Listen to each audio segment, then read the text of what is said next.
నమస్తే ఫ్రెండ్స్, నా పేరు Sai Krishna Azad, supreme court advocate. Present అంతా అంటే మనకు హైకోర్టులు అన్ని హైకోర్టులు, అలాగే విజయవాడ, ఢిల్లీ అన్ని చోట్ల కూడా ఆఫీసులు ఉన్నాయి. మీకు కేవలం అపాయింట్మెంట్ కోసం మా నెంబర్ 9948090355 నెంబర్కి మీరు ఫోన్ చేయండి. ఇది ఏంటంటే మన మిత్రుడు ఒక అతను ప్రశ్న అడిగారు. In what cases is a woman not eligible to claim alimony after a divorce in India? So ఏ సందర్భంలో ఆమెకి ఆఫ్టర్ మ్యారేజ్ విషయంలో ఎలాంటి అలుమనీ రాదు, మెయింటెనెన్స్ రాదు అని ఆమె చక్కగా ఇందులో ఒక ప్రశ్న ఒక మహిళ మనల్ని అడగడం జరిగింది. సో తెలుగులోనే మొట్టమొదటి లీగల్ ఛానల్ మందే. నేను ఫస్ట్ కానీ చెప్తా ఉన్నాను, లీగల్కి సంబంధించి అనేక సందర్భాల్లో మనం వ్యాఖ్యానించడం జరిగింది. అంతమందికి లీగల్గా ఒక దిక్సూచిలాగా ఈరోజు మనం 2000 నుంచి మనం చేస్తూ ఉన్నాం. చాలామంది ఏంటంటే ఇన్నోవేటివ్గా ఆలోచిస్తారు సార్ మీరు అని చాలామంది మనకు మెసేజ్లు పెడుతుంటారు. సో మనది లా మీడియాకి సంబంధించి మనకి ఇన్స్టాను, అలా ఫేస్బుక్, ఎక్స్లో కూడా మనకి సంబంధించి అవన్నీ కూడా ఉన్నాయి.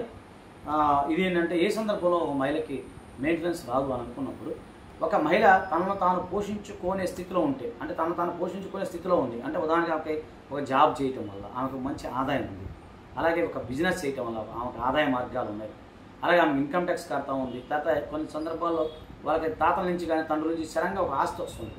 సో ఆస్తి పరంగా ఆమెకు ఆదాయం పెరిగిద్ది ఆ సందర్భంలో. అలాగే లేదు కొన్ని సందర్భాల్లో అడాల్టరీ గ్రౌండ్, గుర్తుపెట్టుకుని అడాల్టరీ గ్రౌండ్లో ఒక మహిళ కనుక ఉన్నట్లయితే ఆమెకు మెయింటెనెన్స్ రాదు. ఓకేనా ఫ్రెండ్స్? ఇదే కాకుండా ఆమె కనుక తిరిగి రీమ్యారేజ్ చేసుకుంటే, అంటే వేరే వ్యక్తిని ఎవరైనా సరే వివాహం చేసుకున్నట్లయితే ఆమెకి మెయింటెనెన్స్ వచ్చే అవకాశం ఉండదు, గుర్తుపెట్టుకుని. ఇదే కాకుండా ఒక మహిళ తను వ్యాపారాత్మకంగా డెవలప్ అయ్యి, ఆర్థికంగా డెవలప్ అయ్యి, సో మంచిగా ఉన్నప్పుడు ఆటోమేటిక్గా ఆ మహిళకి మెయింటెనెన్స్ రాదన్న విషయాన్ని మనకి గమనించాలి. అంటే ముందుగా నికర ఆదాయం అవన్నీ ఉంటాయి. ఉదాహరణకి మనం ఒక కేసు చూసాం, మన యూట్యూబ్లో బాగా వైరల్ అయింది. అదేంటంటే ఒక మహిళ సుమారు 6 లక్షల రూపాయలు మెయింటెనెన్స్ పర్ మంత్ అడిగితే జడ్జి గారు ఏమన్నారంటే దేనికోసం అని చెప్పి చెప్పడం జరిగింది. అది చాలా వైరల్ అయింది.